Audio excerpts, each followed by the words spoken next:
Yay, let there be light, right? Good evening, everyone. My name is Steve Klein, and I'm hosting this function tonight out here in Yelm.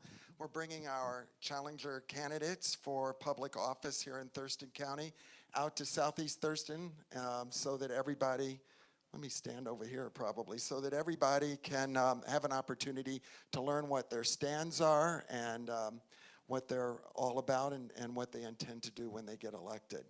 So I'd like to first of all welcome everyone. Thank you for coming out on a fall, autumn Friday night. And I want to introduce our candidates that came out here to Yelm. First of all, we have Tye Menser. Tye is running as a challenger to Thurston County Position number three on the ballot, okay? And we have Andrew Saturn, PUD, Public Utilities District Commission, and you're challenging the incumbent in the office as well. And then Victor Minjares, and he's running for prosecutor. And that's the name of the term up here in the Northwest, but where I came from and where Victor's from in California, we call those district attorneys, as you've seen on television, right, Victor? Yes, you have, indeed. Yes, thank you.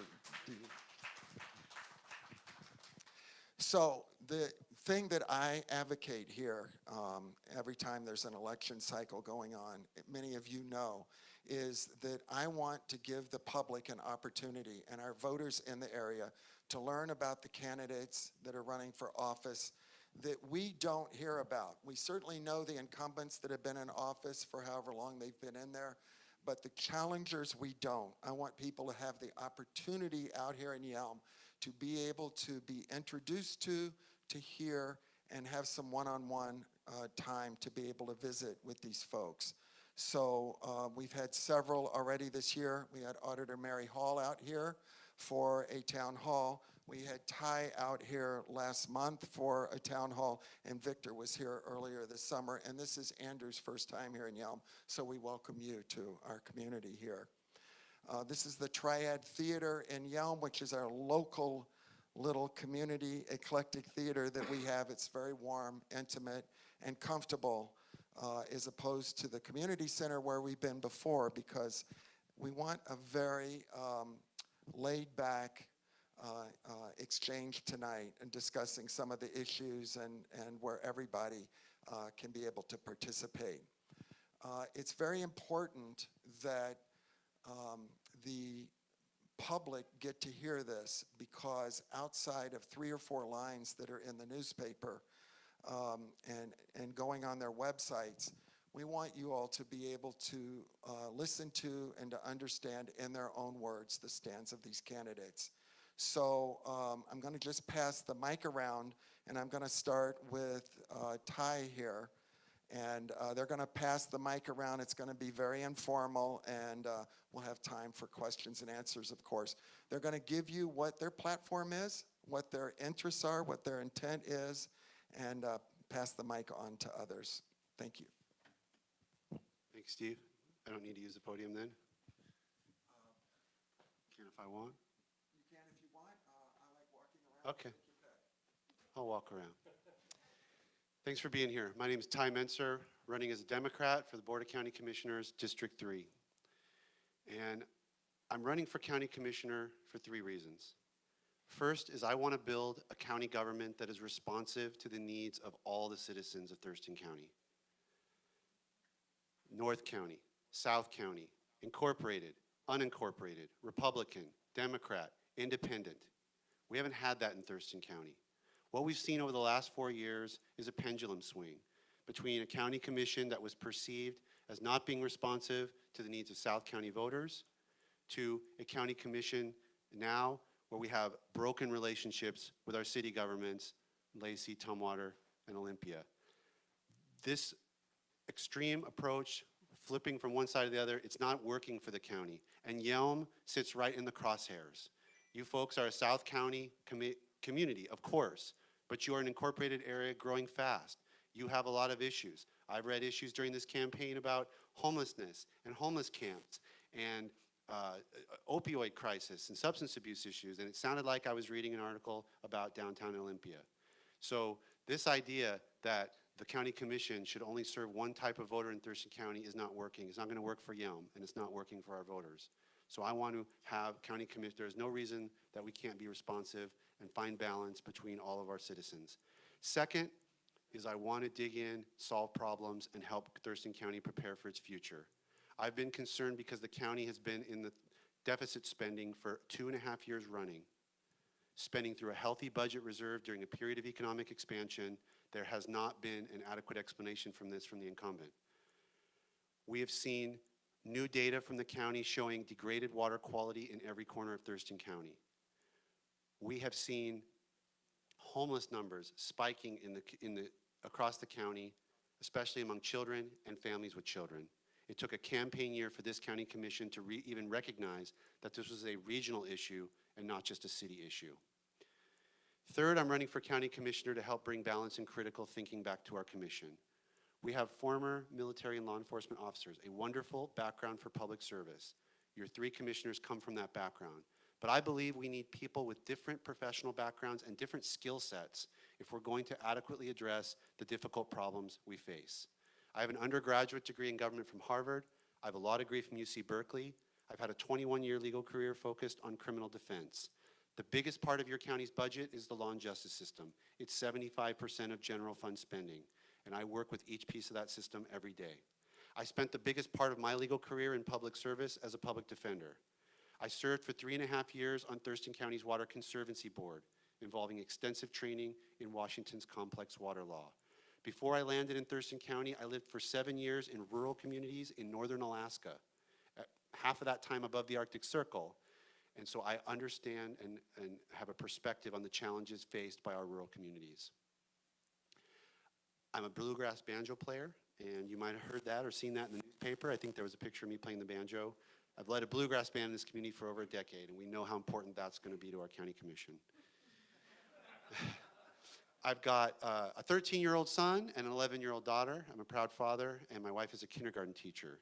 I was raised by 4 public school teachers. My dad was a teachers union president.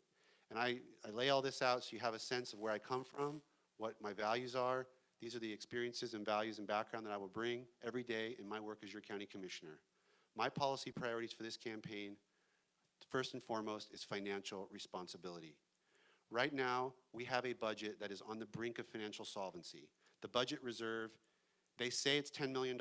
They had to do some accounting trickery to get it to that level. If it's not at $10 million, the county can't make payroll in October. And that we're right in that point, and we'll see what happens. But essentially, we have spent through what was an absolutely healthy budget reserve going into 2016, and we've spent it down. Now, I want to talk a little further about this, because until July, my opponent would not admit that the county was deficit spending. We did multiple forums in the primary. I brought this up in every forum. He simply denied it. The Olympian editorial board interviewed the candidates, wrote an editorial, and said, Mr. Blake denies the reality of county deficit spending, and concluded that I had a better grasp of the county's finances than the incumbent. I guess that woke him up and made him realize he had to admit that the county was deficit spending. So now, in the last 12 forums, it's that this year we're deficit spending because of some unusual one-time expenditures. It is exactly the opposite, ladies and gentlemen. The 2 expenditures that he identifies are not things that come out of the general fund. And in fact, the only reason the county budget is in the state that it's in now is because there were 4 unusual positive things that happened. An unexpected spike in sales tax revenue, some strong timber sales, 2 one-time sales of buildings, and a back payment for marijuana revenue that the state gave. The county budget office told the commissioners, don't put one-time expenditures that aren't going to be repeated into your financial projections, and they refused to follow that advice. So we need to bring financial responsibility back to the county. That's number 1. Number 2 is we have a growth management issue with 100,000 people projected to move to this county by 2040. That is a 40% population increase in a fairly short amount of time. And it's coming your way. It's coming to Lacey Urban Growth Area, are the 2 big growth areas. We need to be responsible about that if we're going to preserve our agricultural farmlands, if we're going to not sprawl and create infrastructure costs that will only further squeeze county finances, and reduce emergency response times to our rural areas and create additional infrastructure costs like roads. And so we absolutely have to be mindful of how we're going to grow as we plan things out for the next 21 years and follow the dictates of the State's Growth Management Act, which this commission doesn't seem to be willing to do. Third, we have a housing crisis in Thurston County. We have 1,670 school children with unstably housed. Over 30% of our unsheltered homeless population are children. This is a crisis. There's a 5-year homeless plan that by the county, which is a requirement of state law to get funding. They're not even following their own plan. It's calling for regionalization and regional coordination. The relationship between the county and cities is so broken that that hasn't happened. And my opponent has admitted that as much in all the recent forums. He says that the cities just go sideways and the county hasn't been able to get everyone together.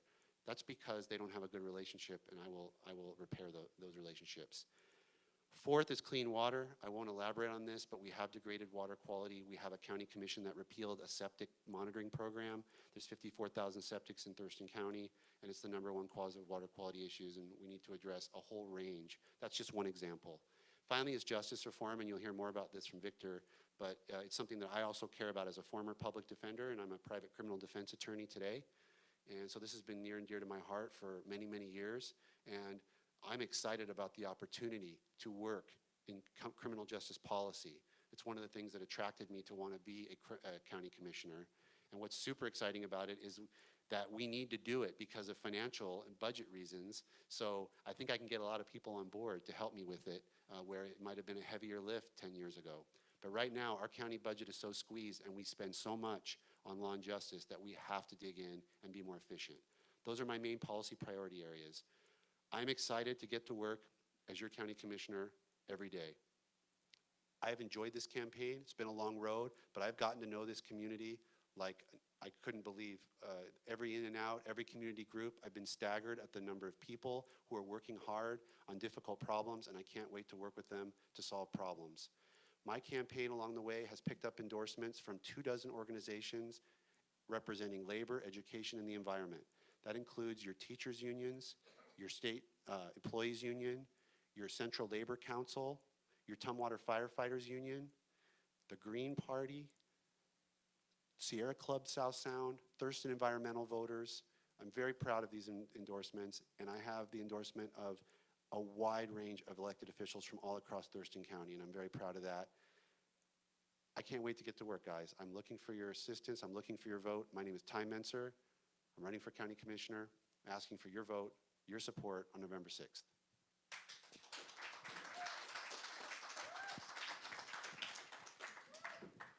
Hey, everybody. Just 1 second here. Yes, turn off that ringer. Well, I have notes because I always forget the little things, but thank everyone for coming out tonight. I know it's Friday night. It's nice outside. That's a good thing, but thank you for coming. Thanks to the Triad for hosting this. Thanks for setting it up.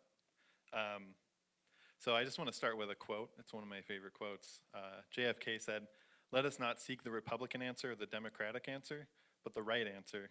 Let us not seek to fix the blame for the past, but let us accept our own responsibility for the future."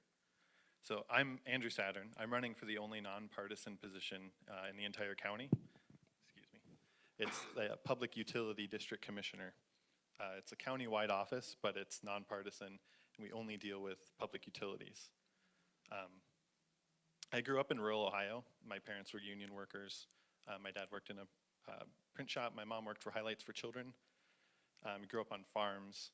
I have a background in engineering, but I'm actually now a web developer and a graphic designer. But I run a co-op, and I spend my spare time when I'm not tinkering on motorcycles or anything like that. In activism, I try to stand up for children and teachers and making sure people have access to things like education. And my background in engineering and IT has given me this deep understanding of the internet and technology. So I'm problem solving every day in my day job, and I try to do the same thing when I'm out helping people. So that's what I hope to bring to the Public Utility District. Right now, it's only a water utility. Not many people even know we have a public utility district at all. It's countywide. There's one in every single county. Some counties actually have two of them they split the county. They, by law, are responsible for handling the water and power resources for the good of the people. They're nonprofit. They can't make a profit. They have to put everything back into the system.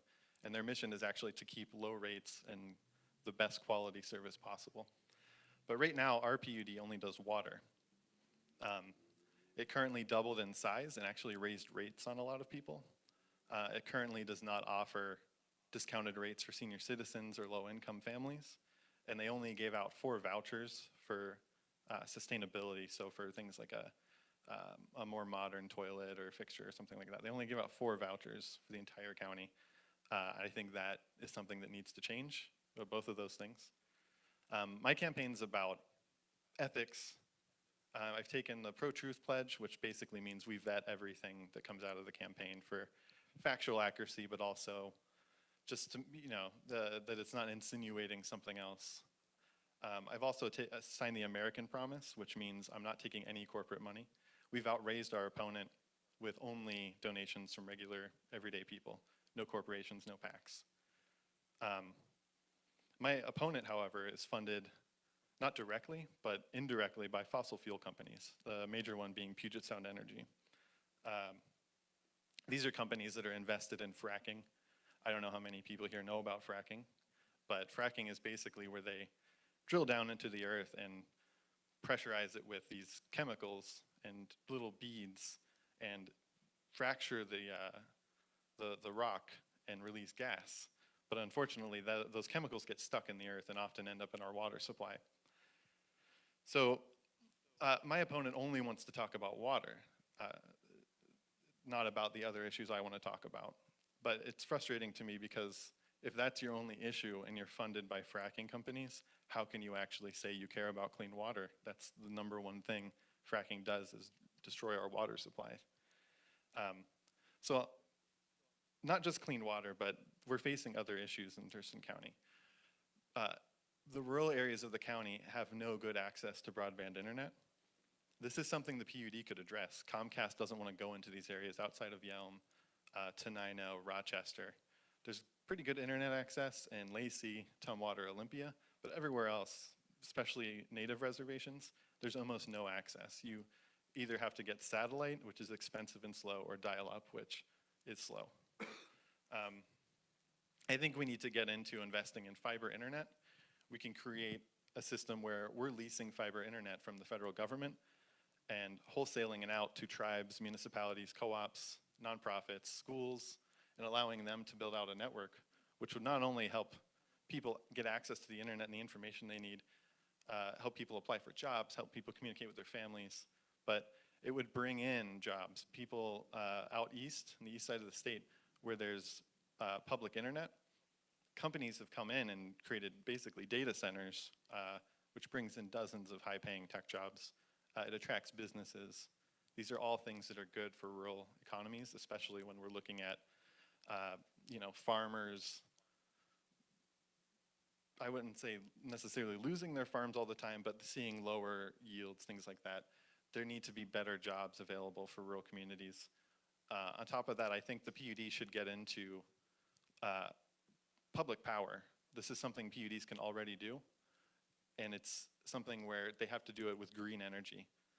Puget Sound Energy, which again is one of the companies backing my opponent, 60% of their power comes from burning coal, diesel gas, and fracked gas, 60%. They bring it in from Montana and other places. Their projection to get off of this is 2040. They're gonna take it down to 30%. I don't think we can't wait that long. It's just not possible. We need to look into, starting now, getting into solar and other renewables, and that's something we can do already. The PUD can start doing solar-powered water pumps immediately. Not only would that be cheaper for everybody, but it would be more reliable. So when PSC's power goes out, your water doesn't go out. Sorry, my phone went to sleep. So like Tye mentioned, we're having growth here. We're gonna look at 100,000 people over the next 10 to 20 years, and that's gonna affect the rural areas like Yelm. you're going to see your population potentially double. I mean, these are projections, but it could be better, it could be worse.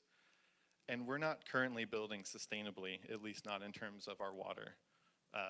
You see areas that are overdeveloped, and they aren't building stormwater retention ponds, things like that. They're building huge parking lots that just run off into a concentrated area, and you're getting things like the rubber from tires and the oil from cars in your groundwater. There's areas, like you said, with degraded water quality all across the county. I think our PUD needs to get into more conservation, but also remediation and inspection of our groundwater. This is something they already do it, but they can do it for anyone. They can do it in coordination with the state and county. It's something we need to be doing. In addition to that, and again, these are things people don't consider the PUD when it comes to development, but it also isn't something that's considered when it comes to our traffic. We have, people coming here, we're gonna end up having clogged roads. Governor Inslee has mandated that we telecommute, which means, work from home. But how can you do that if you don't have broadband internet access? That's something the PUD can work on. Like I said, it would help with our traffic. The opioid crisis, same thing. We have an opioid crisis all across the county. It's not just a city problem. Unfortunately, there's a wait list in almost every treatment center. The rural communities especially are underserved. They're putting people on buses and taking them up to Pierce County or Lewis County, wherever, 2-4 hours a day on a bus. That's thousands of dollars of Medicaid, and you can't work a job if you're in recovery and you're on a bus 4 hours a day. It's just not possible. Teleprescribing is something similar to telecommuting, where if you're in recovery or you're trying to get into recovery, if you have internet access, you can see a doctor over the internet and not have to get on a bus and go to a treatment center. And this is, again, something the PUD can invest in internet, help the whole county out. Similarly with immigration, our public utilities, our private utilities, our state agencies recently have been giving information to ICE about customers. I don't think this is acceptable.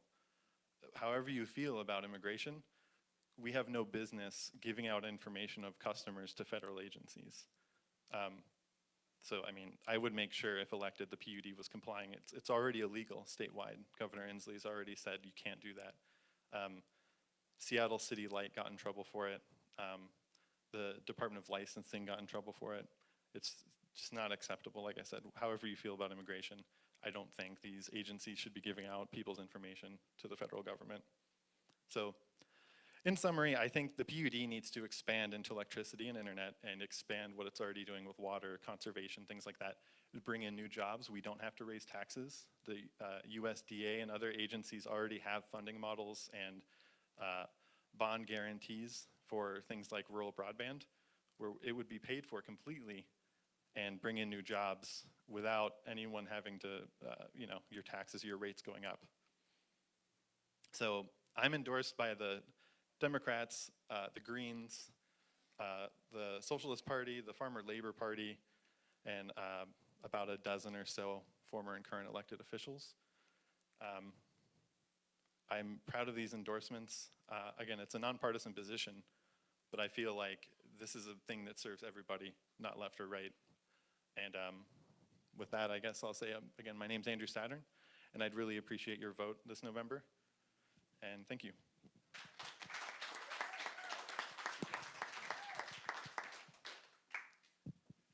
Hi, I've never been inside this theater. I've driven by it many times. This is my third visit to Yelm during the campaign, and this is one beautiful space. I'd really like to come back here and see a show sometime. My name is Victor Minjares. I'm running for Thurston County Prosecutor. I'm running as a Democrat against an incumbent Democrat, and normally I don't mention my endorsements, but hearing these guys and their impressive endorsements, I might as well tell you that it's interesting this year because the Thurston County Democrats have not endorsed the incumbent prosecutor, as well as a number of other legislative districts of Democrats, because I think there's becoming more and more recognition that there's a serious problem in the prosecutor's office, and that we have an incumbent right now who has worked nowhere else his entire career, even as an intern in law school, worked there. rose up through the ranks because there was a lawsuit about how women weren't promoted and were sexually harassed while there. And they won a large verdict against the county because of it. And in the midst of all that, the incumbent was promoted to chief criminal deputy in 2003. So for the next 7 years, he served as criminal deputy, which governs about 2/3 of the lawyers who work there. And then when Ed Holm, who is the former prosecutor, decided to not run for another term after the verdict came out in that sexual harassment lawsuit, the incumbent announced within an hour of Mr. Holm announcing he wouldn't run for another term that he was going to run. And for some reason, no one challenged him, and in fact, nobody's challenged him for his position. He's never had to run and compete in an election.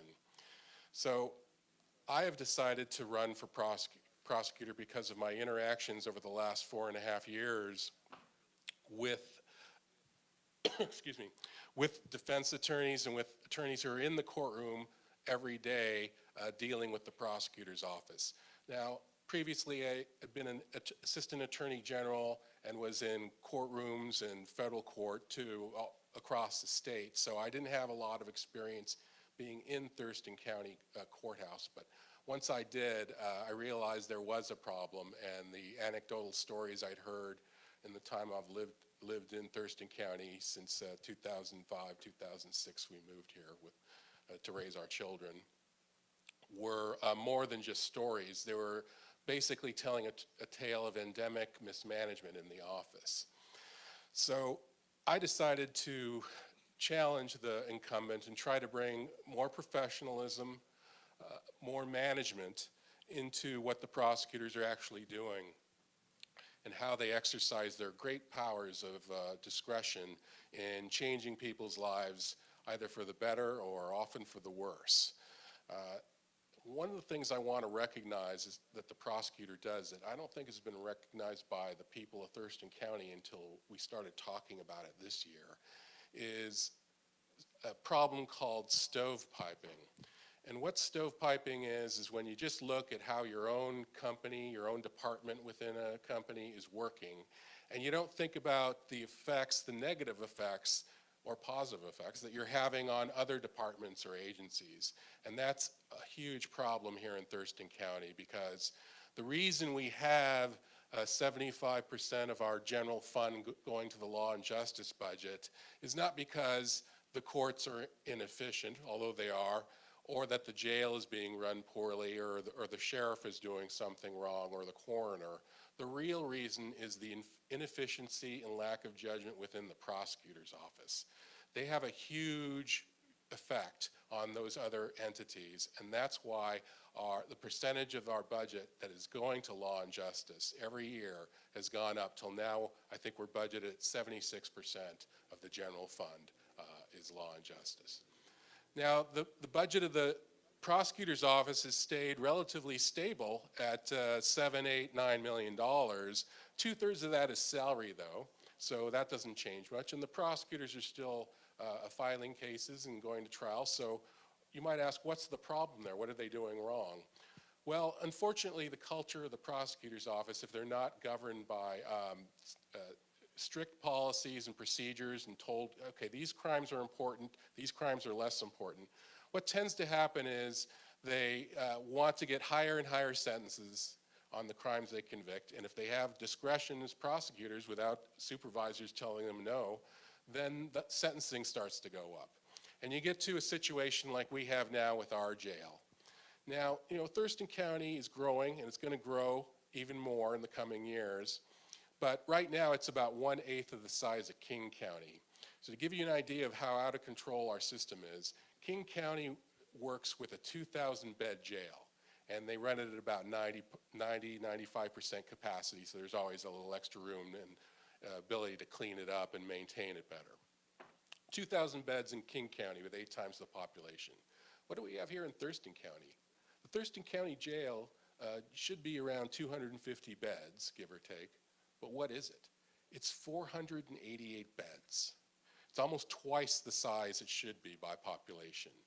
And what is in the budget right now for, that was put in there by the commissioners, is an expansion by 110 beds for $11 million. That's madness. We don't need a jail that large. We don't need to have that many people in custody. And some of you might say, well, those people were convicted of crimes or are waiting for trial. That's fine. I'm fine with that. Keep them in jail. Well, I agree to some extent, but we have to live within our means. And the problem is it costs $43,000 a year to fill just one of those beds. That's a lot of money. I mean, that could pay for the county share of 3 teachers, beginning teachers' salaries. That instead of going to that, it's going to keep someone in custody. And what happens when you put somebody in custody for the low-level crimes that basically fill up our jail? Over 50% are simple drug possessions or other minor crimes. Well, if you're in custody, let's say you've got a job and you're contributing to the household, and you've got a spouse and kids, and you're doing something you shouldn't be, and you end up in the jail. Well, if you're in jail for 3 days, you're probably going to lose the job that you have. And therefore, the family unit that you're part of, or the group of people who's putting together the rent for the house or apartment, may not be able to make the rent that month or the next month that you're in custody. And what happens then? You have kids who have a missing parent out of school and a parent at home who's frazzled and trying to make ends meet and maybe takes a second job, and suddenly the kids are in problem at school, and it's disrupting the learning of other kids. The stress on the person who's out of custody gets worse, and maybe it exacerbates a mental illness or a alcohol or drug abuse issue that had lain dormant. And so suddenly that family is dealing with those issues and increased stress for the children, and suddenly they're out on the street too. So when we look at our homeless problem throughout the county, you can see it very clearly and concentrated in downtown Olympia. You say, well, what's causing this? And I'm not saying that the prosecutor's office is the sole cause of that, but it's a contributing cause. You know, the homeless situation is getting worse and worse, and we can't incarcerate our way out of the problems of homelessness, drug addiction, or mental illness. 45% of the people in the jail have some kind of serious mental illness problem right now. And instead of being taken care of by a crisis response team to get them into hospital or under better medication, they're sitting there in the jail at $43,000 a year. That's just crazy.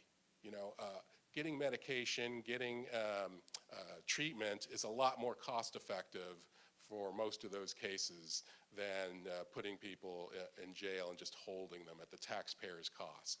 So I just got my property tax bill, you know, we had to pay it for October, and it's so much more than last year. And I understand there are multiple reasons for that, but your property taxes are what pay for the county government. And if we can save money by doing things that lessen homelessness, drug addiction, mental illness, or lessen the chance of that, we should do that. I propose managing the jail like other cities and other counties do all over the United States. Right now we're at 105% capacity. So that means we actually have contracts with other jurisdictions to hold our excess people jailed, okay? And, you know, that costs money. But what we should do is manage our filing, our sentencing, and our expenditures so that the jail is only like 90, 95% full, okay? How much money would that save? Well, with the 488 bed jail, if we reduced it by 90%, that's 48, almost 49 fewer people we'd have in there. And at $43,000 a year times 48, that's almost $1.9 million we'd save out of the budget right there.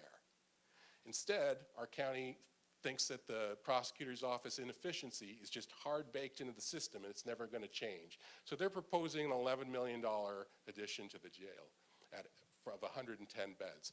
There's nothing in the budget, no proposals about how are we going to pay to manage and fill this jail at $43,000 a year, you know, per bed.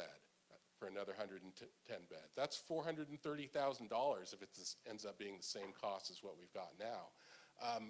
That just seems insanity to me when we're, as Tye mentioned, running down our reserves. We're budgeted to run down our reserves for the county government. Why would we do that? Why would we even consider that before trying to manage effectively the prosecutor's office? We know it's not going to happen with this prosecutor. He's been basically the head of the office since 2003 and officially had full power to do whatever he wanted to manage the office effectively since 2010. So it's not going to happen. I don't want our county to become insolvent, which is the road we're headed down, because the prosecutor's office isn't managed. And you may say, well, Victor, why should I believe you that the prosecutor's office is like that? And I would say to you, there's a document right on the Superior Court website by the National Council of Superior Courts that was published last June 1st, 2017.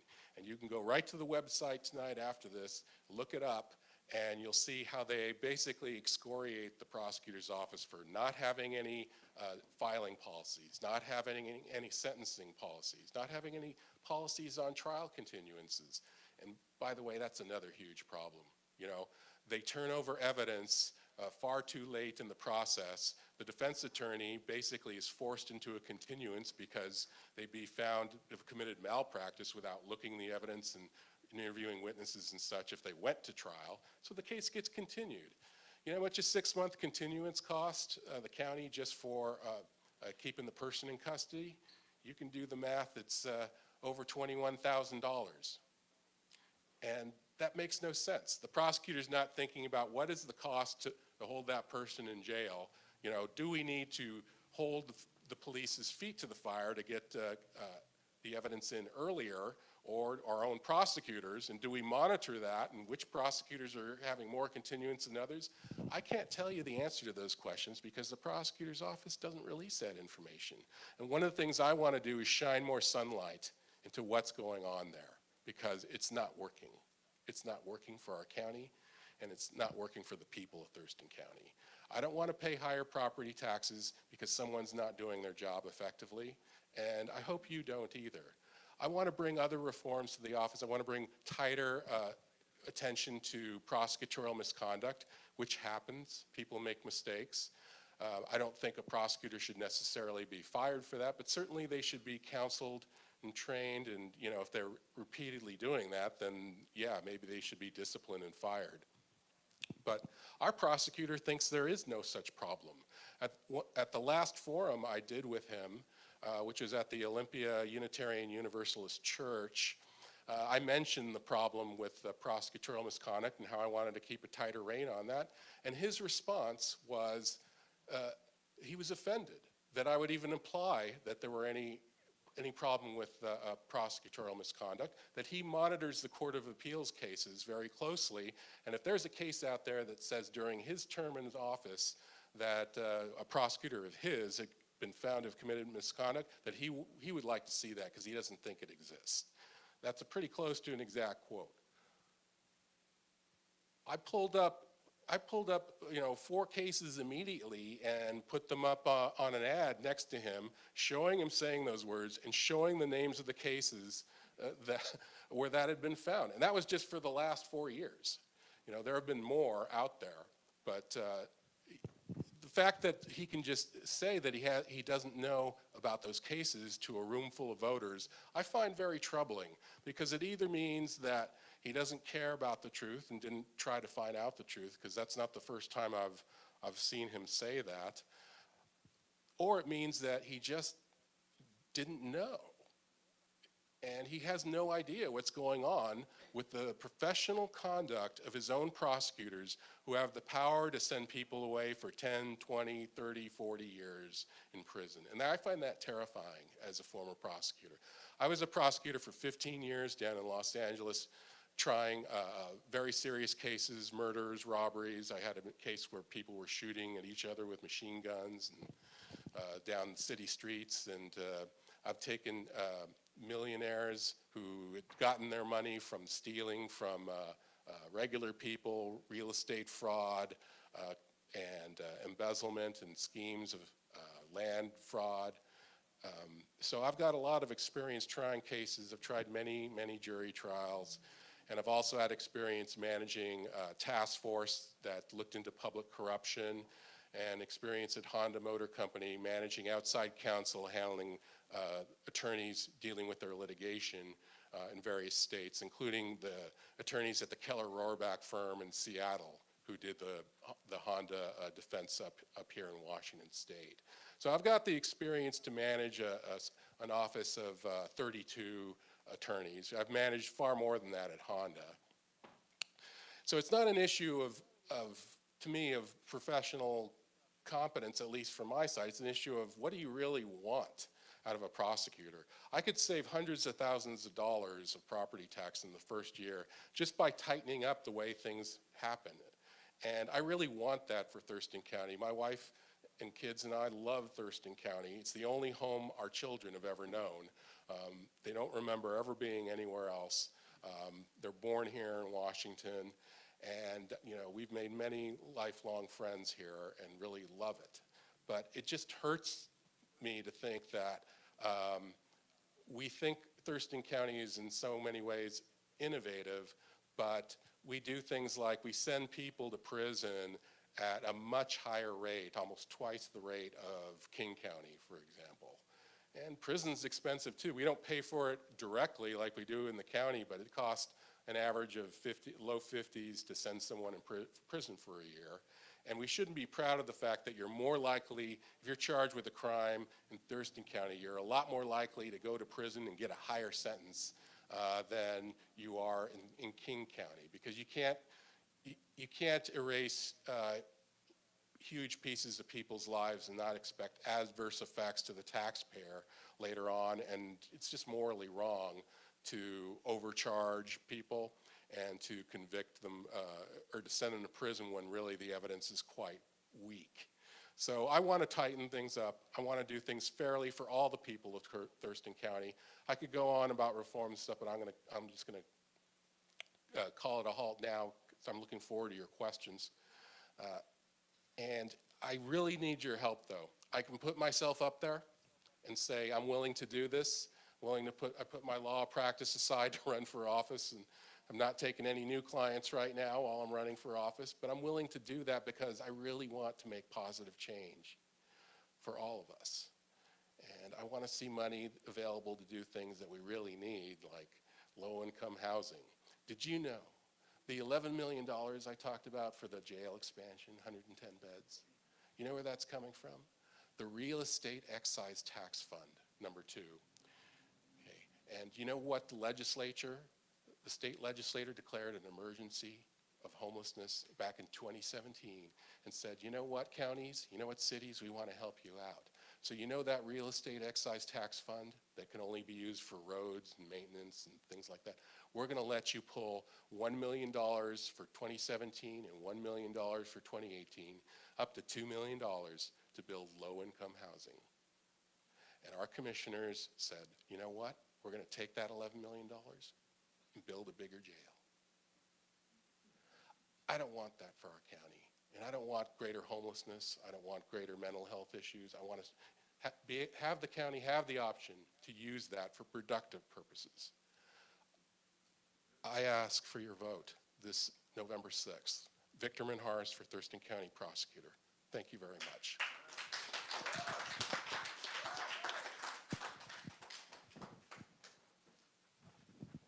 Thank you all. Wow, your message resonates out here. But not only that, all three of you have a message that intertwines with each other, because you're going to be working with each other, and it's important. So I'll walk the mic over. Who has first question? Marilyn? I'm not sure I need the mic. You do, because we're live streaming here and we're recording. We want to get your questions so that people can hear it on the video. I'm curious for our candidate, Mr. Saturn, there, about the wells. The whole issue of, could you go into detail about wells and monitoring and fees and all of that kind of kerfuffle that went on last year. So are you talking about the Hearst decision? No, I'm talking about the inspections and what was going to be happening with rural wells to protect groundwater.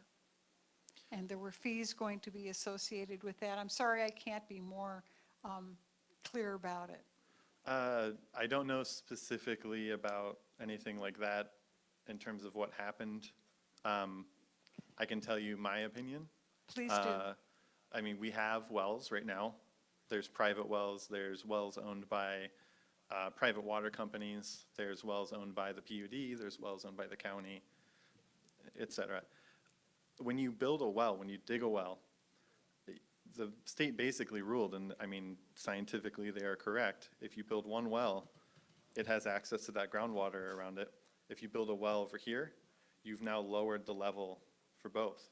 So we can't just keep digging wells and digging wells. It lowers the water table. You know, we can't dig our way into having more water. So whatever we end up doing, I think the answer is conservation. So I think we need to focus on modernized plumbing and preserving clean water so that we're not forced to dig a new well somewhere else because this well is either dried up or contaminated with septic or contaminated with historical, like sometimes they, around Tenino, they buried a lot of telephone poles, and those poles have creosote on the end, and that gets into it's toxic, it causes cancer, it gets into the groundwater.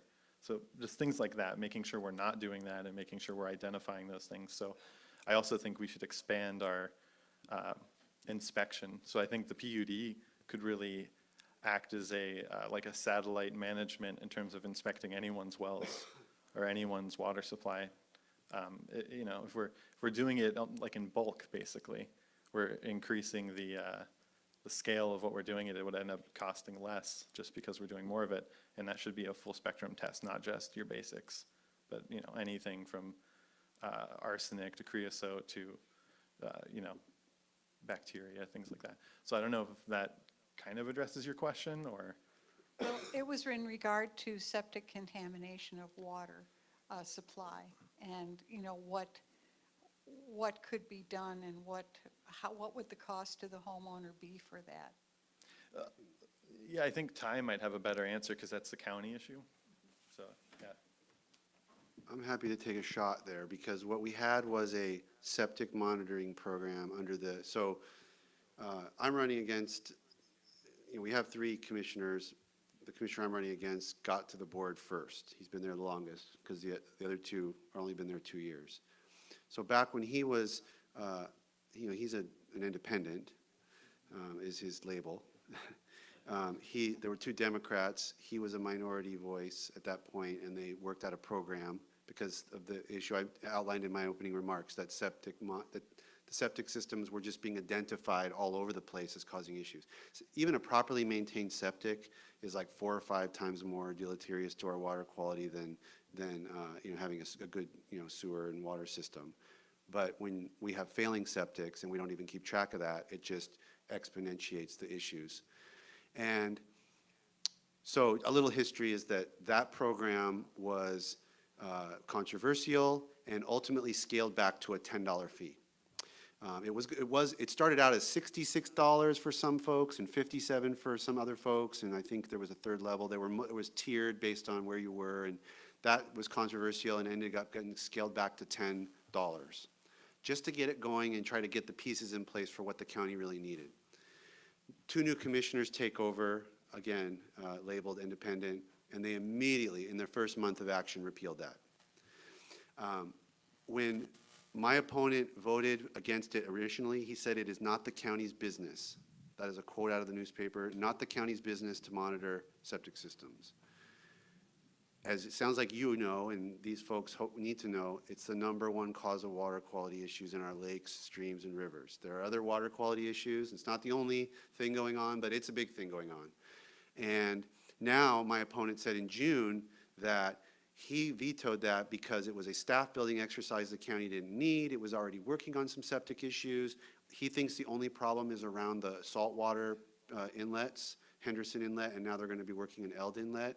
he doesn't acknowledge that there's any issue with septic systems in any other part of the county, which is absolutely contrary to the work of the hydrologist of the county, who has given water quality presentations just this year, and will, reluctantly identify that septics are causing issues. It caused, we talked about Summit Lake at a forum yesterday, and he argued that they don't know exactly all the things that contributed to Summit Lake closures. That's an area out in the west side of western part of the county where it's the community's drinking water supply, and there was toxic algae there that can damage people's nervous systems. County doesn't even check for that. It takes a community member to look out and go, something weird out in the lake, and call the county and ask them to look at it. It's not part of any sort of organized monitoring of water. So he just denies, there's another example of it. It's not just a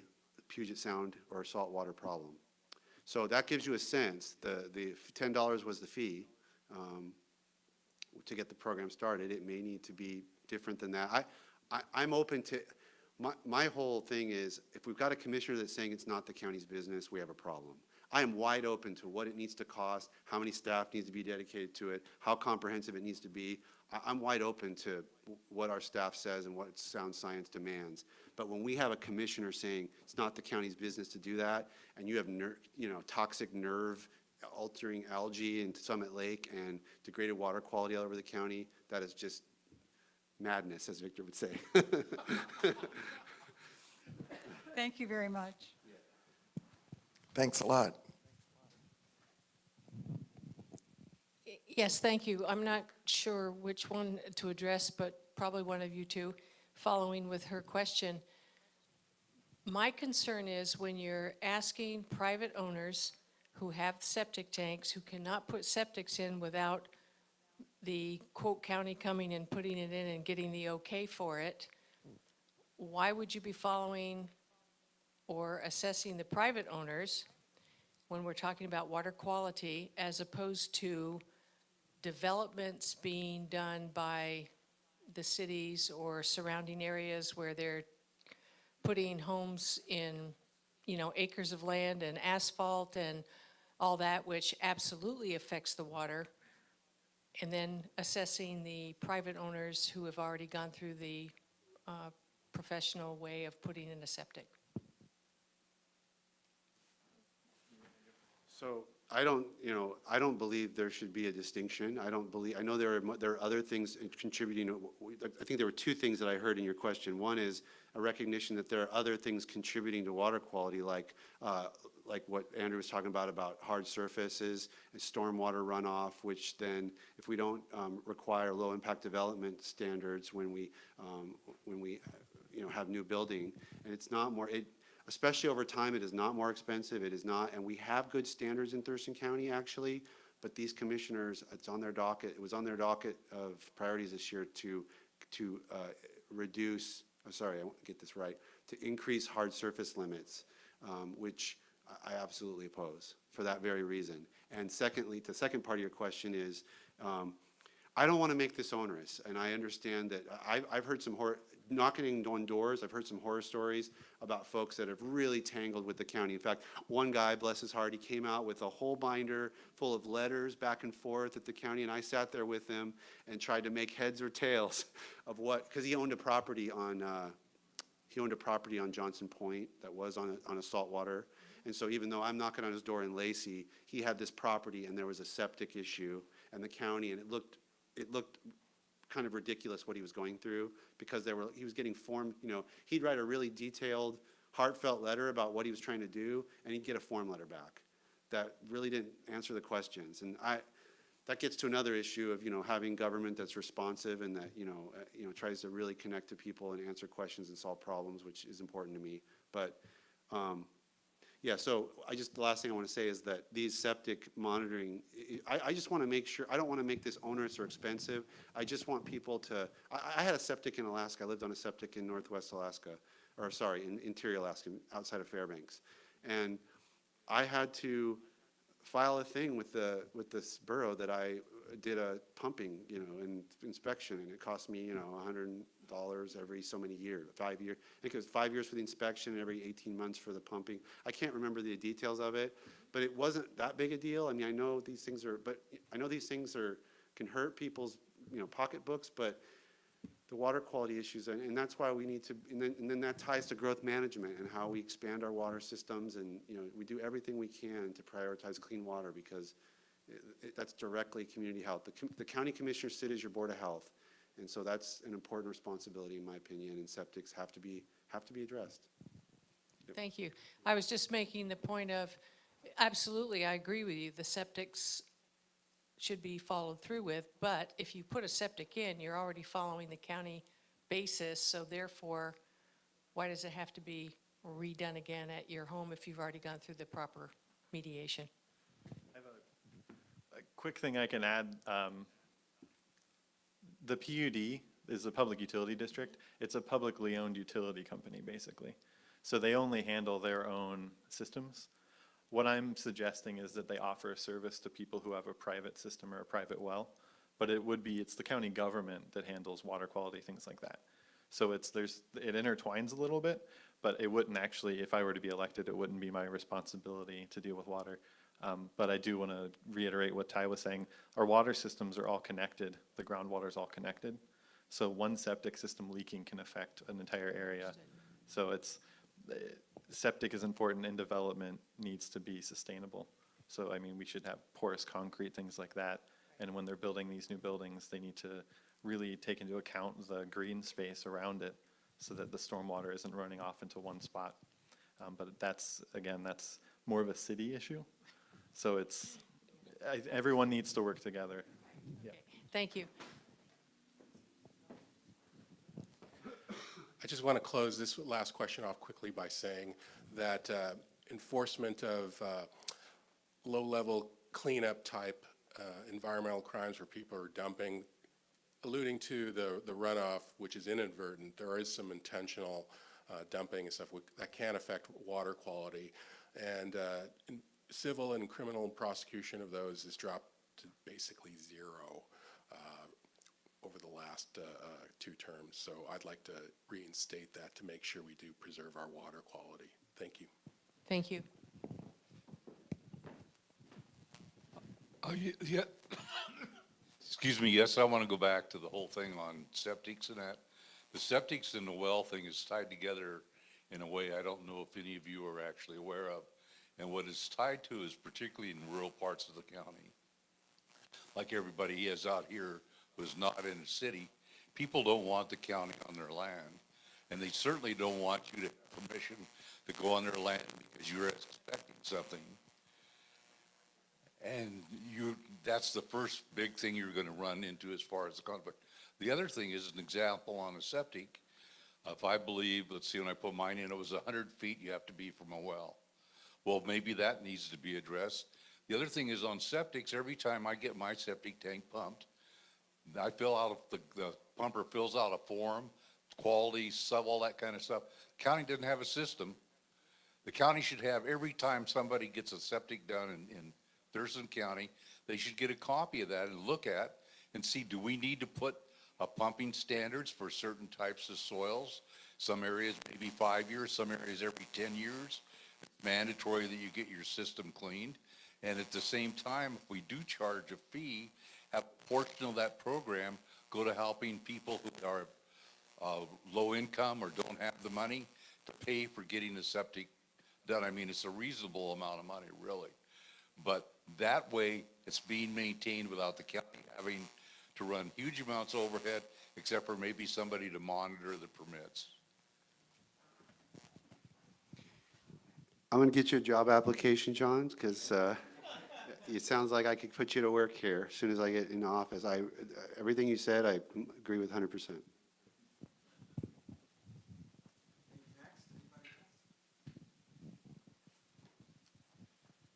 I have a question for each of you, but this gentleman first.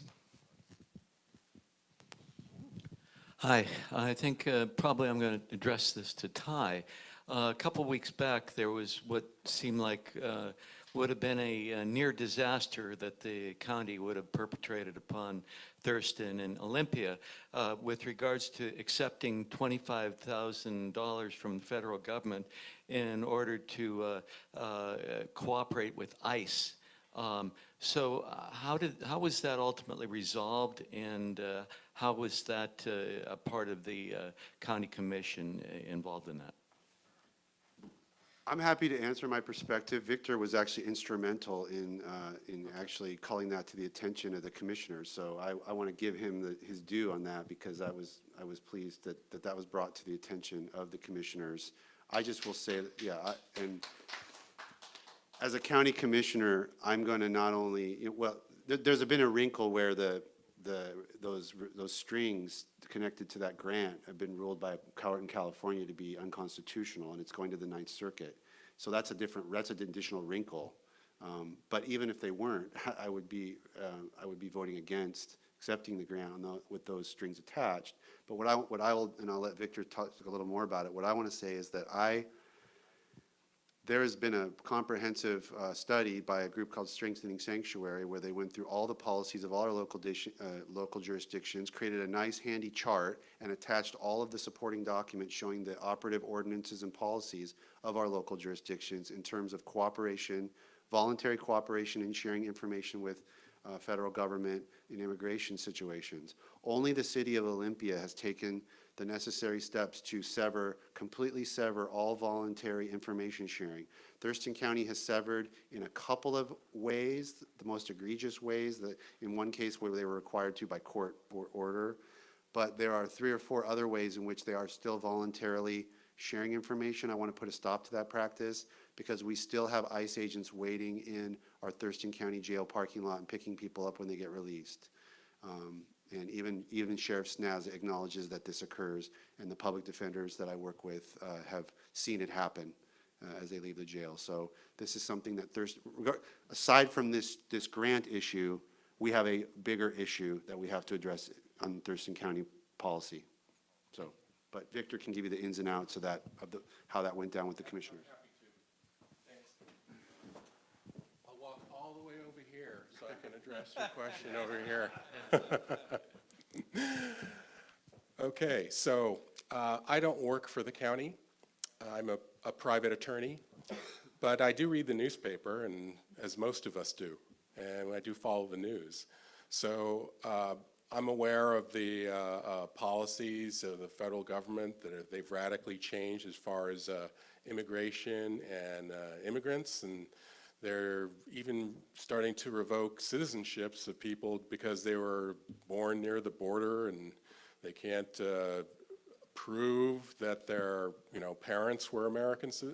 Ridiculous things that seem like out of a science fiction novel. People being arrested for minor crimes committed years ago in front of a bunch of school children, just getting ready to go to school, seeing their friend's dad taken down by ICE agents. So crazy things that are not normal law enforcement, excuse me. And when that happens, when you have constitutional laws being enforced in unconstitutional ways, then those federal agents are subject to liability under what's called a Bivens lawsuit, which is basically, you violated my constitutional rights, even though you were an officer or an agent of the federal government. You didn't have a right to do it in the way you did it, or you enforced a law that was clearly unconstitutional on its face. So keeping that in mind, that's an excessively legal explanation there. I was sent a message from someone in Strengthening Sanctuary, Grace Cronenberg, who had been at the agenda setting meeting of the county commissioners. And I was looking, she sent it to me, and I looked through it, and in her notes it said, a federal burn grant certification approval on the consent calendar. And I immediately remembered, because of my background and as a prosecutor, burn grants have been around a long time, and also because it said certification, it triggered in my mind that for the burn grants in 2017, the Department of Justice under Jeff Sessions, the Attorney General, put in these requirements that local governments, which means counties and cities, had to certify these new requirements, namely that they were complying with federal immigration law and turning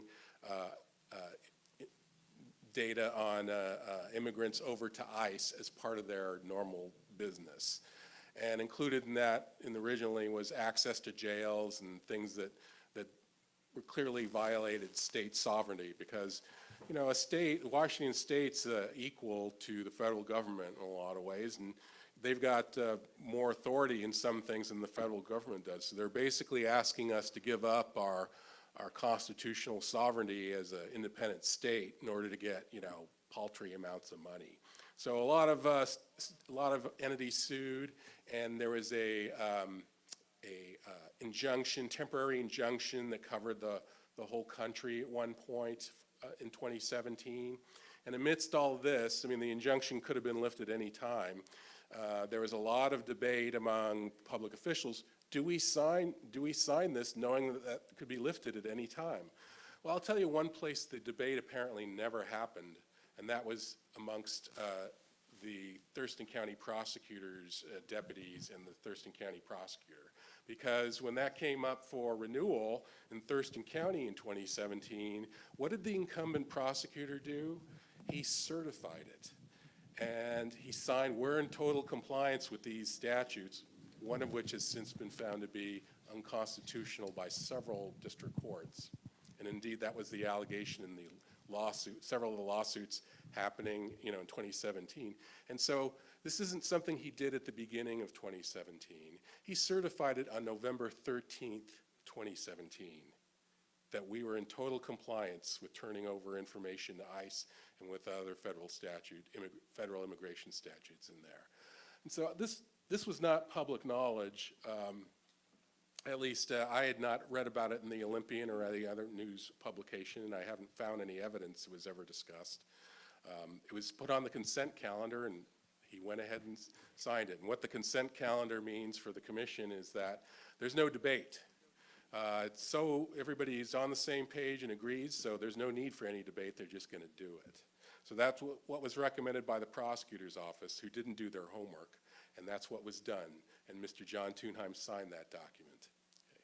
So let's fast forward to this year when on September 11th, I'm sent that and I see the burn grant, and not knowing anything about what I just said about him signing it, I said, oh, the burn grant. And I looked up and checked my knowledge online. It's like, yeah, that was the thing that Sessions tried to get everybody to come on board with. As if this can't be on the consent calendar. They got to talk about this and determine whether or not they can do it.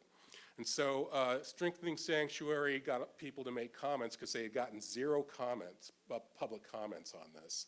And I wrote a protest letter, a comment letter to them, and I pointed out that, okay, you know, ICE the ICE agents are subject to Bivens liability, but we're in 2018 now, and the counties and the cities all know about what ICE is doing and that they're exercising their authority in illegal, unconstitutional ways that violate our human rights. So if the county is complicit in turning over this information and somebody in our county gets harmed and their constitutional rights violated, you've just bought seats at the trial, the civil trial for these people. You bought a seat for the county, and you're going to be defending the county against that lawsuit or whatever agent turned that information open. And that could potentially open up the county to millions of dollars in liability and or court defense fees. Because, you know, if you hire even me, and I'm relatively reasonable on in my rates, it's going to cost you, you know, $10,000 a month to be in a trial defending, you know, against the federal government. So they were doing this for $25,000, which is less than 9 cents for every man, woman, and child in Thurston County.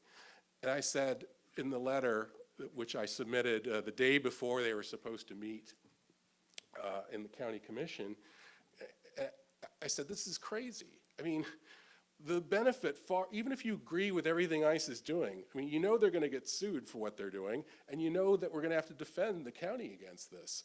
Why are you buying into this kind of civil liability?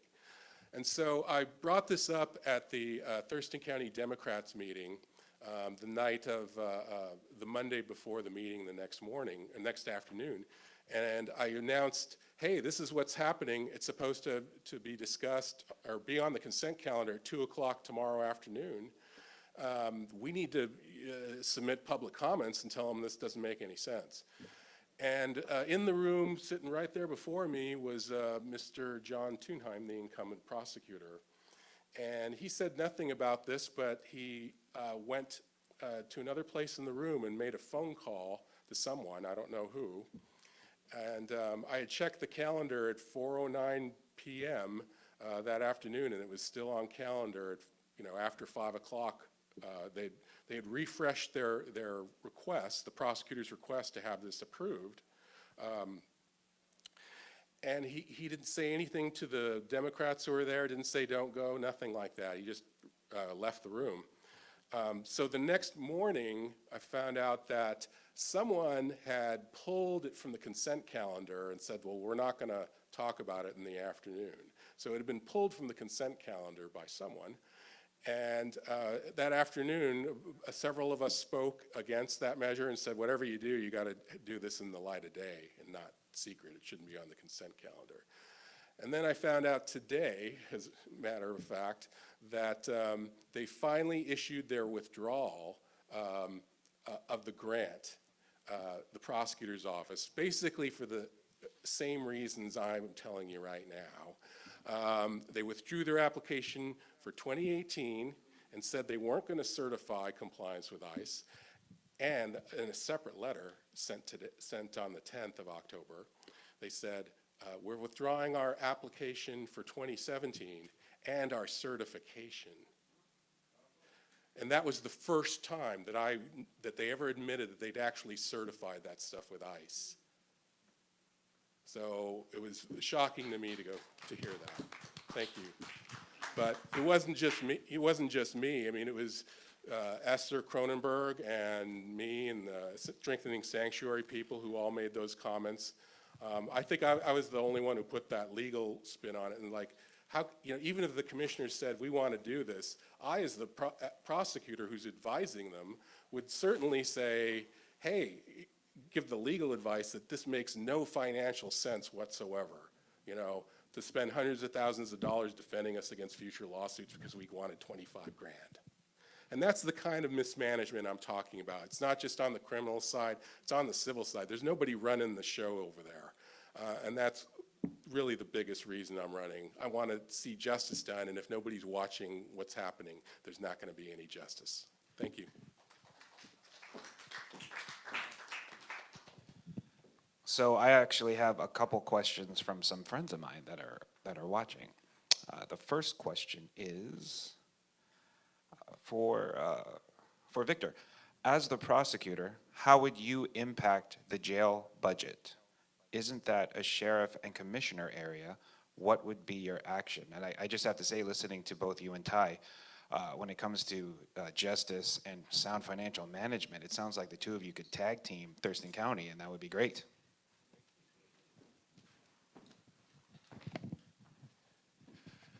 You're a lot closer than the podium, so in respect for my advancing years, I'm going to just grab it from you. Well, I went over that earlier. This might be someone who's just tuning in now, but very briefly, the prosecutor doesn't control, well, let's put it this way. The sheriff has ministerial control over who's in the jail. They don't control when people get out or who comes in. It's the prosecutor's office through the courts that does that. And the way I would manage the jail population is that I would interact with the sheriff or the deputy sheriff in charge of the institution to see, okay, how many people are in there now, how many are awaiting trial versus how many who are sentenced. And we would make sure that we would adjust our sentencing and our requests for bail, if any, to make sure that we didn't go over capacity. So we'd be constantly monitoring that. Right now, one of the ways I want to do that too, without that direct data interface, is to greatly reduce the number of continuances. And just by doing that, we'll lessen the jail population severely. Did you know that about 60% of the people in our 488-bed jail are not convicted of any crime? They're waiting for their trial date. And that is really a shame. You know, not convicted of any crime, and a lot of people plead guilty because of that, because if you're facing a misdemeanor count or some kind of minor, I don't want to say minor felony, but a low-level felony, and you're told, okay, you want your jury trial, you think you're innocent, you think you have a good defense, okay, mister, it's going to take you a year to get to trial. And when you're convicted, you could go to state prison, or if you're found innocent, okay, fine, not guilty, you get to walk out after a year in jail. So how's your little girl who's 2 or 3 doing while you're in jail, not providing for the family, not seeing them every day?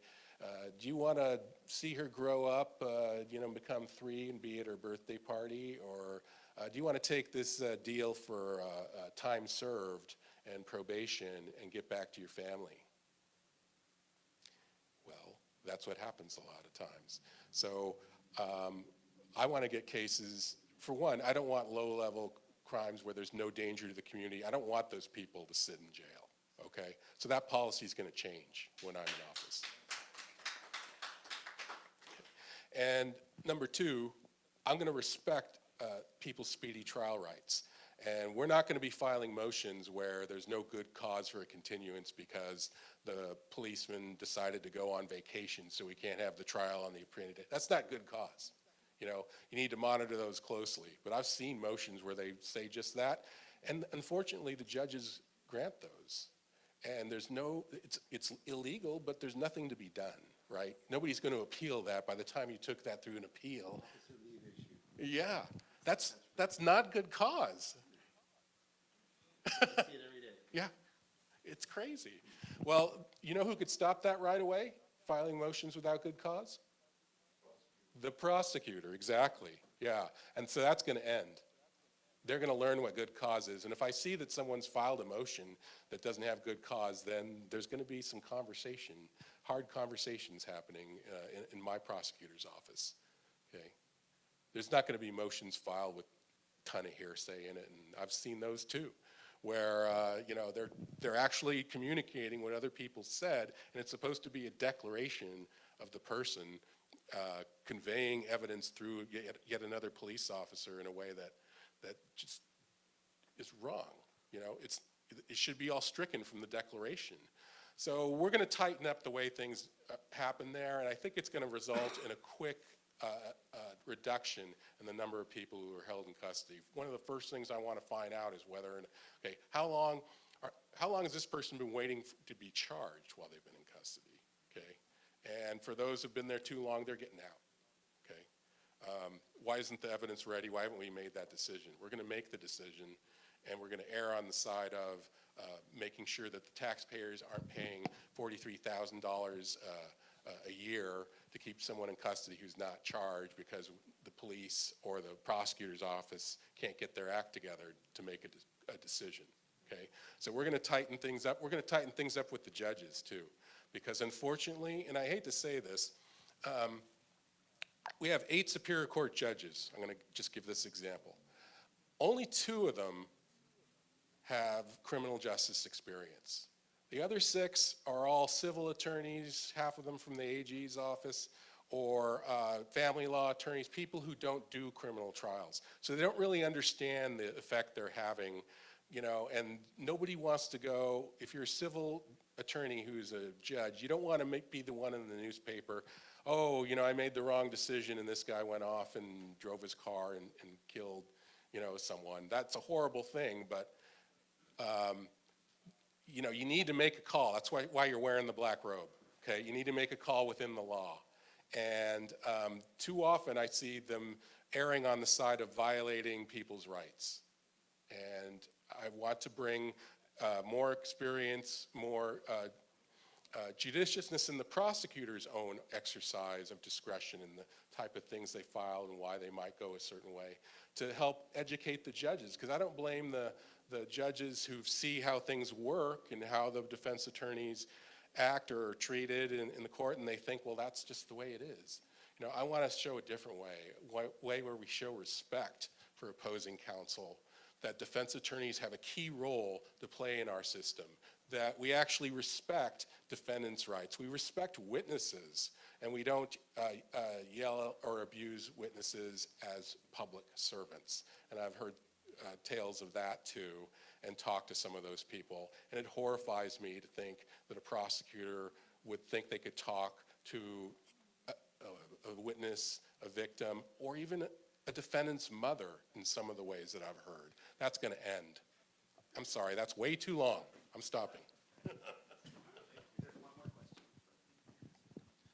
So this is from another person online, and what are the plans to start using the annex next to the jail the way it was intended, like actually classifying people who have been arrested for mental health issues and or drug addiction problems and get them the help that they need?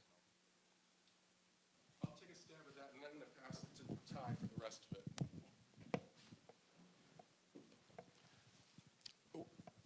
One of the things that's really troubling is that the debate has been so skewed over the diversion programs, the triage center, the other things you've been hearing about. Some of these things don't really exist.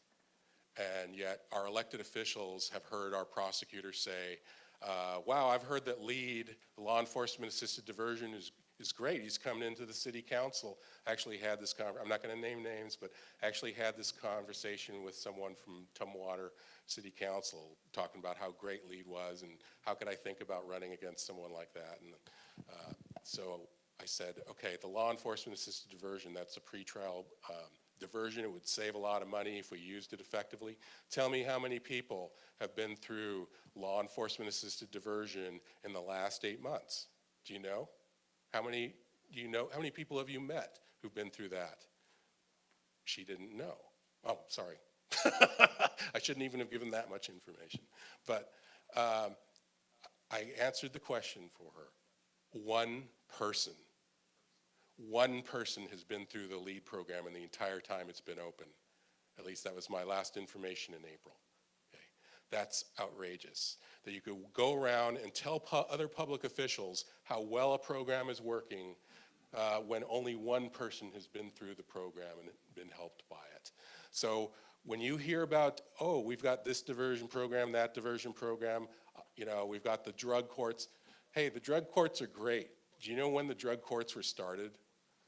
1998 in this county, 20 years ago. As long ago as when the last contested election for prosecutor was, 20 years ago.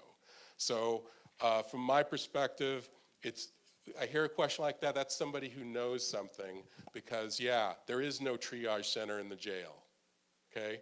It's just a place where they warehouse some people, and it's got the name triage center, but nobody is really triaged from there, okay? It's not really being used.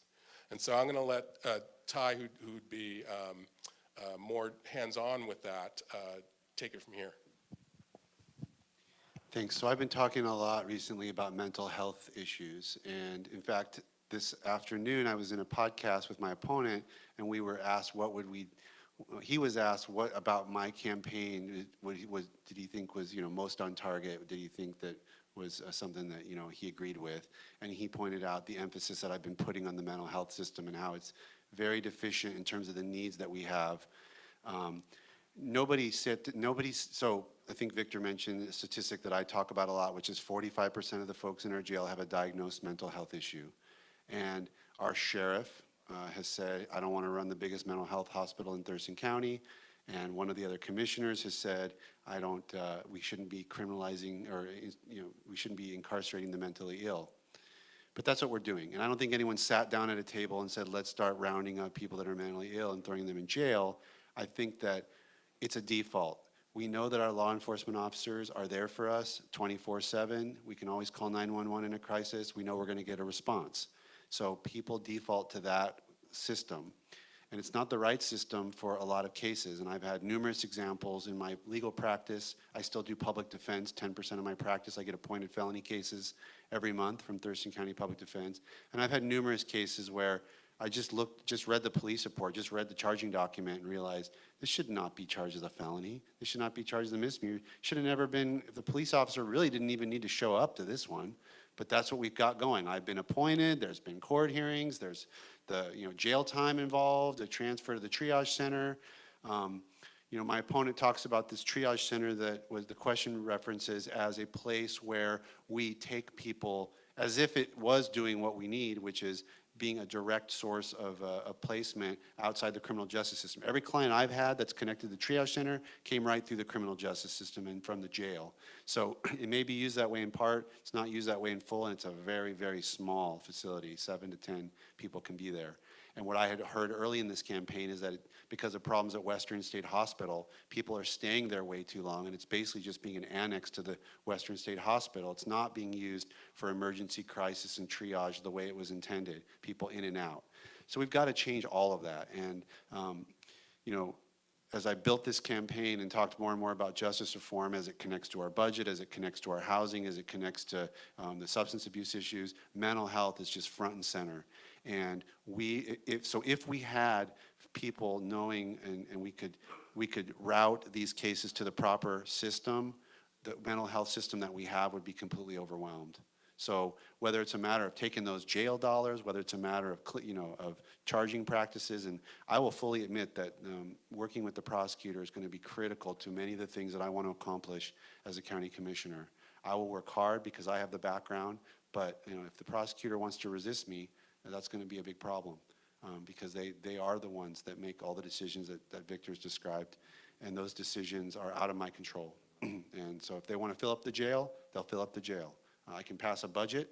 I guess I can take money away, but that's not how I want to do business. I want to work collaboratively with the people in our system. I want to educate using my background and my skill set to show people how we can get better outcomes with less money, and we need to connect people to treatment. So one last thing on this.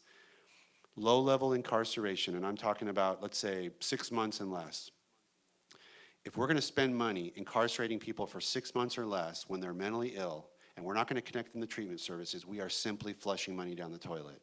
We're not getting any rehabilitation. We're not deterring anybody. The reasons you incarcerate are basically eviscerated, and we're simply at the rate, the $42,000 per year, divide that by 365 days. That's the kind of money that you can just see taxpayer dollars going down the toilet. We have to stop this, and we're going to need a commitment from the county commission. We're going to need a commitment from the prosecutor. We're going to need a commitment across the system, and I will work with the sheriff. We have a good head of corrections in Thurston County. We have the ability to do this. Thurston County can lead. We don't have to follow. Steve, you had a question for us, right? I do. I have one last one for you, but I'm going to ask one of Andrew first. You started to talk about the Hearst decision, and here at Yelm, as you know, for our audience that doesn't know, Yelm has made history in the last several years with 2 citizens that filed suits against the city or against developers here in this city concerning water rights issues. And of course, the Foster decision was just recently reversed and reverted back. We have an issue here in Yelm in that the city just issued its first biannual budget. And they have said, as of last Tuesday, that the city is anticipating, as all of you all have said, doubling the population within the next 10 years, or certainly by 2040. We're at about 10,000 here right now, and water is a critical issue. The city of Yelm itself has used up almost all of its current water rights, unsure of what they're going to get with the working out with the cities of Thurston County and the tribe. So I'd be interested to hear if you're able to comment on any of that. You were talking about the Hearst decision in particular and the effects and what your views are, if you don't mind. So I have views on it, but as a PUD commissioner, I wouldn't actually have much authority over it. What I can say is we only have so much water. People are going to be coming here from the south, from the north, either due to climate or due to, you know, growth and development. They can't afford to live in Seattle and Tacoma. If we only have so much water, it's not like we're magically going to get more. We need to talk about conservation and being more responsible. As a PUD commissioner, the really only thing I can do with that is incentivize conservation and responsibility. And like I said, offering services to private well owners, things like that, to make sure the water isn't getting contaminated. In terms of what the county could do overall or what the municipalities could do, Tye would actually have more to do with that as a county commissioner if he were elected. But it would be really like a group effort, both the PUD, private utilities and the city utilities working with the county, because like I said, our water is all connected. So Yelm's water is Rainier's water, is Tenina's water, it's all the same. So if, you know, we're getting contamination in one place, it's gonna get into the other place. If a development north of here is, you know, overdeveloping and potentially contaminating the water, that's gonna affect Yelm's water. So it's, like I said, it's all connected, and we have to come up with some creative solutions to make sure we have to use less water, really. That's the only way. But I don't know if Tye has a better answer. Did you want somewhat further comment, or do you have a different question for me? I know we're running late. Well, I just quickly say that, you know, the Hearst decision was fixed by the legislature, and it's a short-term fix, in my opinion, because the Hearst decision said there are laws in Washington that are in conflict. There's laws that say you can drill a permit-exempt well, but there's other laws that say the Growth Management Act has certain requirements and we have to protect water.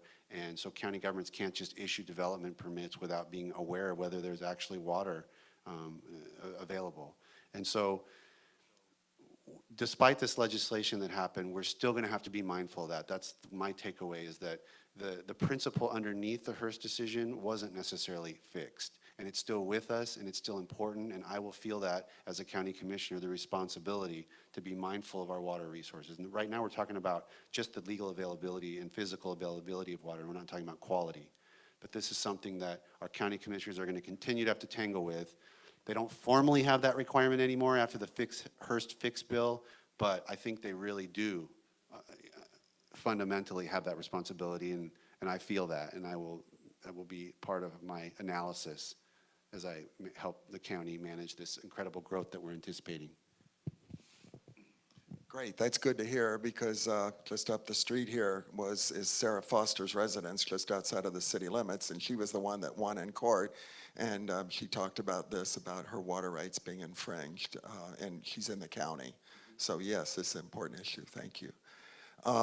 We have a situation that has really come to the forefront this week. I'm going to get to you in just a sec, Victor. And that is with the courthouse. And for those of you that don't know, the Thurston County is going to be holding an open house here to take public comment on October 15th in the Yelm Community Center from 10:30 to 12 noon on your comments about what the county should do concerning a courthouse. There are 3 different alternatives that have been proposed. Use the current facility, possibly use the old City Hall location in Olympia, and one other. Now that the electrical issue came up earlier this week and the county didn't have any power, and it's been determined that it's because the wiring is too old there, we have another elephant in the room that is going to be impacting the budget here. Any comment about this issue that's now making front pages this week? So just to clarify, they've narrowed it down to 3. It's not using it's using the current site. It would be a rebuilt facility at the current location versus, and again, it's not using the Plum Street Justice Center. It's using that location to build a new project, or it's a third location in West Olympia on vacant land. It's a difficult issue because I've talked to a lot of voters. I'm an attorney. I've been an attorney in this county for over a decade. I've been hearing the judges' presentations and following the studies that they've been doing for years now But it's just now getting to the commissioners have sort of drug it along, and it's just now getting to where they're trying to get it ready for a public vote next summer. And so people are just starting to become aware of the issue. I mean, I can acknowledge that we have a need for, I mean, the facility is old. And it's not just that it's old. It's deficient in a number of different ways. They've done space study. District Court, for example, is operating today on half the space it needs for a county and for the workload that it has. And we're just going to continue to grow. So we're already operating at 50% in district court space capacity. There's technological problems. They can't do a lot of the technological advances that they need because of wiring issues and other just fundamentally structural limitations of the building. It was a 40-year building, and it was built in the 70s, and time's up on it. So we have to plan for this. We have to plan responsibly. It's going to be a bond issue. The voters have rejected it in the past. They're going to get a chance to speak again. My concern is that we get the absolute maximum community benefit out of this project. Build it to, you know, absolute stellar green standards, make it a model building, make it a building that enhances economic development in our community, do everything we can to get more value out of it for the tax, for the bonds that, and the financing that we're going to have to ask the community to support. So my perspective is that it needs to be close to downtown, which would be the Plum Street location. I don't think it makes sense for transportation and accessibility issues to have it in West Olympia, although that would be close to my house. That'd be nice, but I have to think of the community. And the current site is not, it never was a very good site, and I think it caused all sorts of problems to try to build a brand new facility and maintain a court while you're trying to build in the exact same location. So that's my perspective on it. It's going to be a tough issue, and I will be very carefully listening to what voters in Yelm have to say about, citizens in Yelm have to say about it. My question was basically answered, but I want, for you, Victor, but I had one other facet, and that is we have two current commissioners. One is a former longtime sheriff here. He's very aware of some of the issues. We have a former elected official that also serves on the commission. What are these two commissioners responding to some of the things that you're saying? It ought to hit home, and in my view, I'm naive, I guess, in some of these things, or perhaps even Pollyannish, but in my view, I would think that they would be receptive to a lot of the things that you mentioned. Thank you, Steve. Gee, I wanted to answer that courthouse question too. Maybe I'll do that later, but let me answer the question that's fresh in everybody's mind. You would think so, but I had a conversation with Bud Blake last night after the forum at the church, and I asked him about some of the things he was saying, because he was saying that at the forum last night, he was saying the diversion programs, you know, needed a lot of work, but we're going to work on them, and it's great that we have them, and everybody's on board. And then when I talked to him afterwards, I said, well, Bud, you know, I heard you say that, but I saw you on Thurston Community Media. There was a show released on May 10th where you asked, you know, the incumbent prosecutor's, you know, chief, one of his top people. It's like, well, tell us more about the diversion programs that John Thunheim has perfected.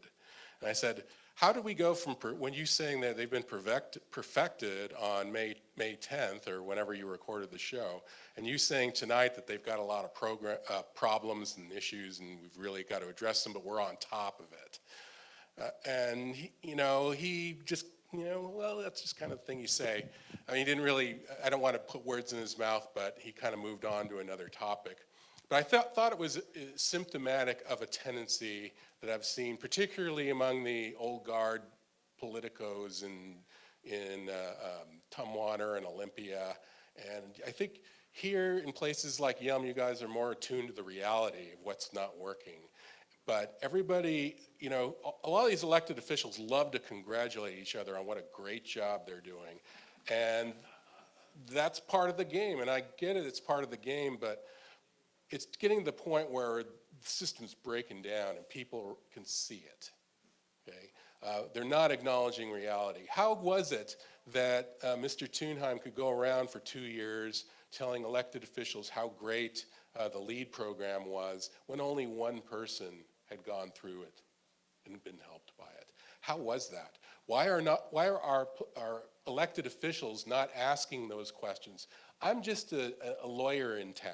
You know, I'm not an elected official right now, and yet I asked those questions and was able to find out the answers.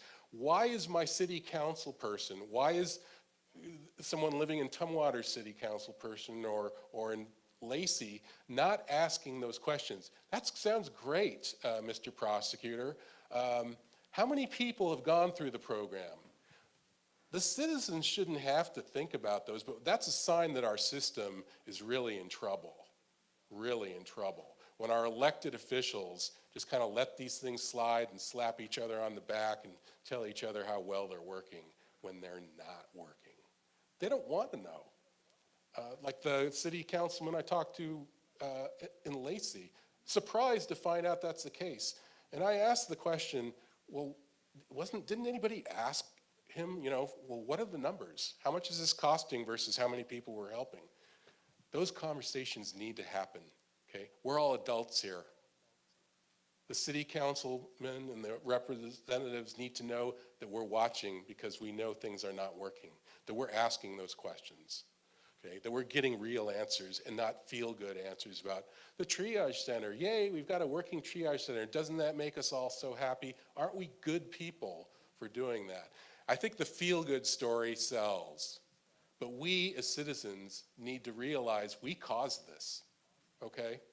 We caused all of this by not asking hard questions of our elected officials. You want to take a shot at the courthouse question? Oh yeah, the courthouse. You know, speaking of elected officials patting themselves on the back, you're going to hear, and I have heard, oh, I hear fairies or something. Okay, so you're going to hear them come here and tell you that, you know what, someone's going to ask this question in some form. I can guarantee this. Can we build an annex in, you know, court here in Yelm? Can't we put the courthouse, you know, like in South County? Can't we put it in the north where there's more people? And this is the answer you're going to get.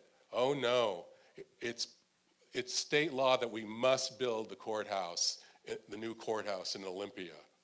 We already asked for an opinion, and that's just the legality of it. Accept it. Accept that Olympia is going to get all this money. Now, what I have to say about it is this. That's wrong. I mean, you know, King County's got its courthouse in downtown. It also has a courthouse in Kent. And that doesn't seem to be a problem. Why not?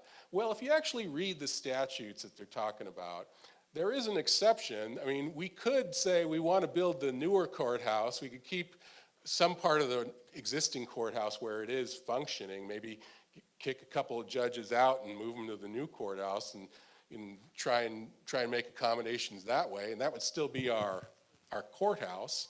But we'd also have another courthouse elsewhere in the county.